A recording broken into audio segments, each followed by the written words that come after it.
for coming. I'd like to take a minute to read a prepared response from the Rockford 4th of July Committee. In 1963, Joe Marino was tasked with the job of putting together a 4th of July celebration for the city of Rockford.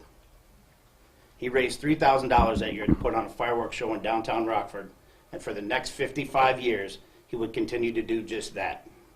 Raise money through donations and sponsorships to fund a celebration this country is worthy of. In November of 2018, that torch was passed to Ted and me. Before he passed away, Grunkle told us over breakfast that he was adamant about the leadership of this committee staying in the family.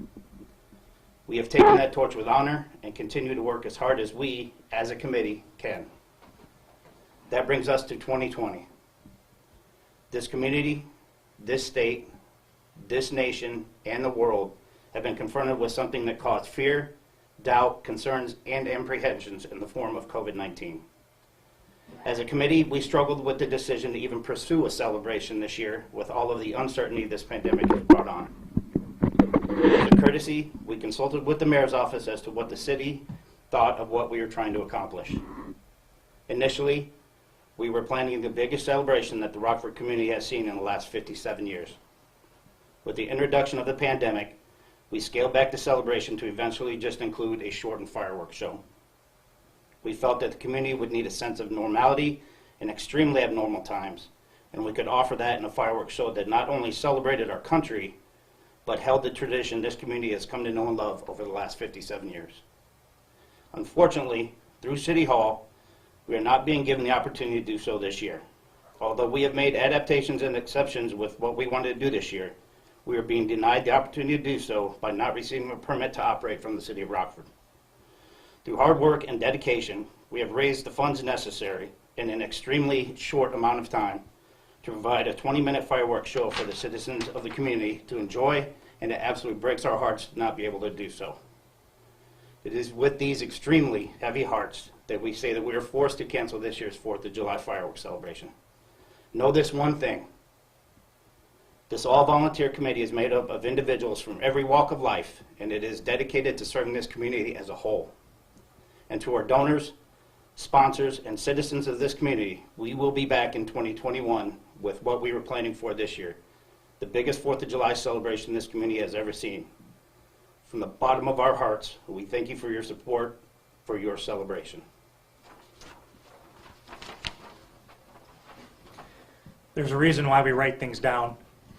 Obviously, we're very emotional about this right now, and a lot of organizations are passionate, extremely passionate about the events that they put on, and obviously it makes every bit of difference to them, and there's a lot of work that is involved, volunteer hours, sweat, tears, blood. Some people will look at the 4th of July as just another day, or it's just a holiday. Well, for us, it's not.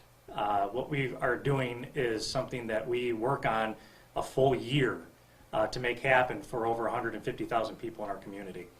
And as this pandemic has come in, it's made it obviously way more difficult for us to be able to do that.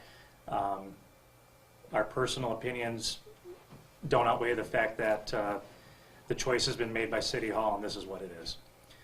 We do want to address financially all the donors that we had from our telethon this week, which was phenomenal.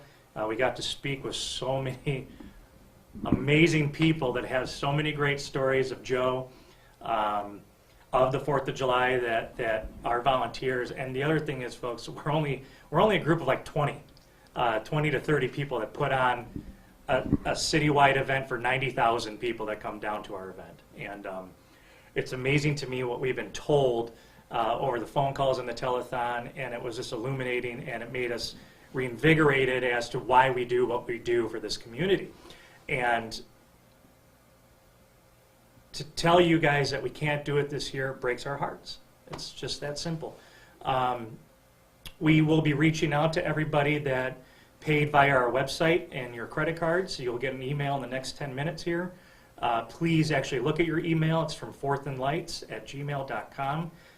It's asking if you want us to carry over your donation into the 2021 show, or if you would like us to refund your money. Either way, it's your money. It's up to you. This has always been an event for the community, by the community. So You decide what you want to do with your money.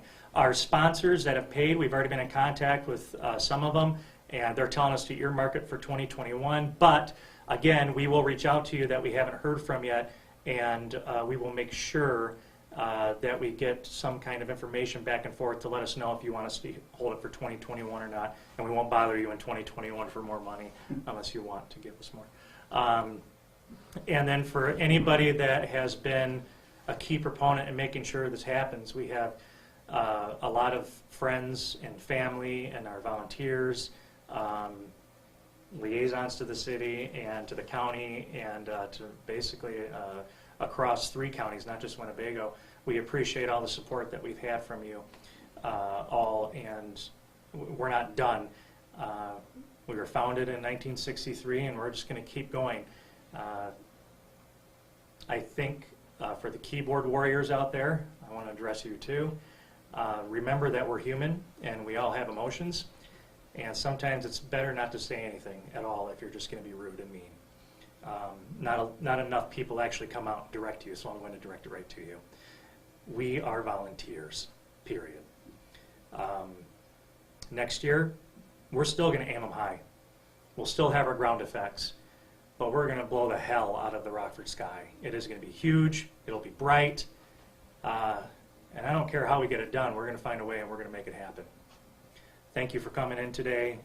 Thank you for watching. If you have any questions, you can ask us questions through our email, fourthandlights@gmail.com. You can go to our website, fourthandlights.com.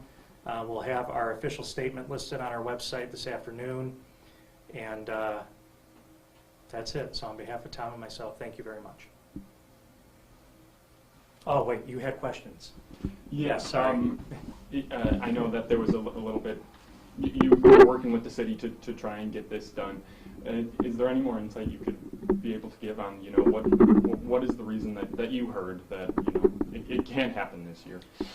The whole idea is, we as a community want to work together with our city officials and our leaders to an extent. We are not managed by the city. We are not technically ran by the city. We are our own voluntary committee that puts us on for our community.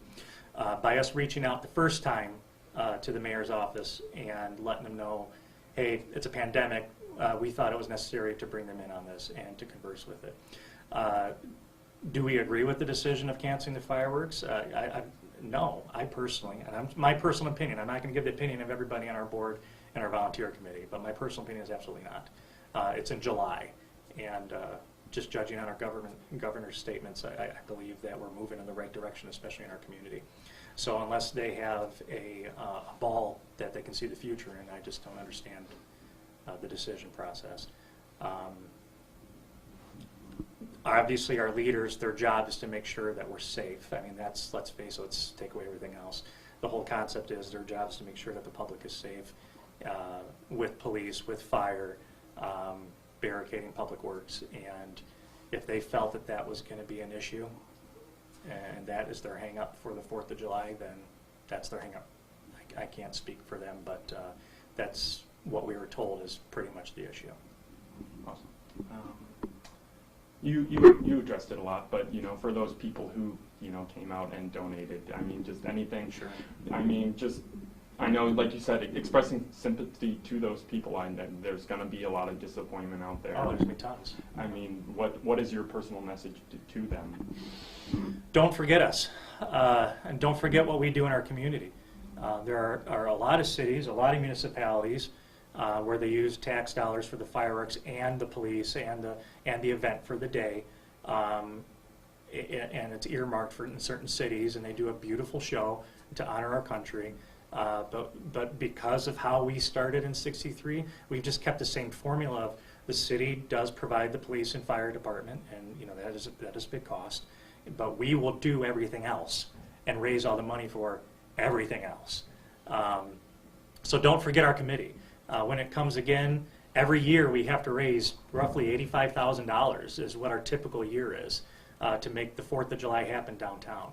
So I would ask the donors that came through on the telethon, there's a lot of you that said you're first-time donors, but you have experienced the fireworks your entire life, or You got to meet Joe, and it was always the phone calls we were getting, and Tom took a lot of them, but the phone calls we were getting was literally people met Joe for 5 minutes. There was no other contact before or after. It was for 5 minutes, but he made such an impact with them that they felt proud beyond just the fireworks. And that's the art thing too. This isn't just about fireworks, you know. Why we thought it was important to do the fireworks, obviously, was one, to give hope to our community. That there was something that was going to happen still in the summer, that's a part of tradition and a part of family get-togethers with your social distancing guidelines, but family get-togethers primarily. Two, they're a symbol, like our American eagle, like our American flag. They are a symbol in our country. They strike emotion when they are fired and they're synced with music. They can have just as much power over your body as a well-written song does, with goosebumps and emotions.